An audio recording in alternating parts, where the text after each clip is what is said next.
నమస్తే welcome to one India Telugu నేను లింగారెడ్డి. దసరా కంటే ముందే ఒక్కరోజు ముందే 14 ఏళ్ల ఆల్ టైమ్ రికార్డును బద్దలు కొట్టింది బంగారం. మొత్తం మీద చూసుకుంటే అమెరికాలో ప్రభుత్వం షట్డౌన్ విధానాలతో పాటు ప్రపంచవ్యాప్తంగా ఏర్పడిన పరిస్థితుల నేపథ్యంలో బంగారం సంబంధించి సెప్టెంబర్ నెల చివరి రోజు గణనీయమైన మార్పు అయితే కనిపించింది.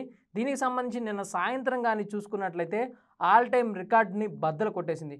ఏకంగా 1200 బంగారం రేట్ అయితే నిన్న సాయంత్రం 5 గంటల ప్రాంతంలో పెరగడం జరిగింది. దీన్ని బట్టి చూసుకుంటే 1,17,440కి చేరుకుంది 10 గ్రాముల బంగారం ధర అయితే. ఇక 100 గ్రాముల గోల్డ్ ధర చూసుకుంటే 11,74,740కి నిన్నైతే చేరుకోవడం జరిగింది. ఒక్కసారి ఈరోజు అంటే 1వ తారీఖు అక్టోబర్ 1వ తారీఖు రేట్లు చూసుకున్నట్లయితే గ్రాము మీద ₹120 పెరిగింది.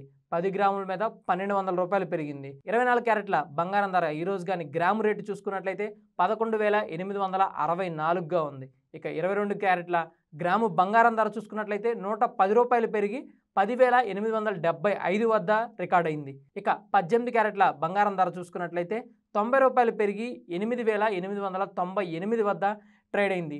ఒకసారి 10 గ్రాముల ధరలు కూడా చూసుకున్నట్లయితే వెండి ధరలు కూడా చూసుకున్నట్లయితే అయితే బంగారం ధరలు గణనీయంగా పెరుగుతున్న నేపథ్యంలో వెండి ధర మాత్రం కొంచెం ఊరటనిచ్చే అంశంగా కనిపించవచ్చు. ఈరోజు వెండి ధర ₹1000 తగ్గింది. గ్రాము ప్రస్తుతం ₹160గా ఉండగా కేజీ 1,60,000 వద్ద ఉంది. నిన్న 1,61,000 ఉండగా ఈరోజు 1,60,000కు వెండి ధర అయితే పడడం జరిగింది. అయితే అమెరికా ప్రభుత్వ విధానాలు దాంతోపాటుగా అమెరికాలో వడ్డీ రేట్లలో కోత ప్రభావం ఖచ్చితంగా సుస్పష్టంగా ఇండియా మీద కనిపిస్తుంది.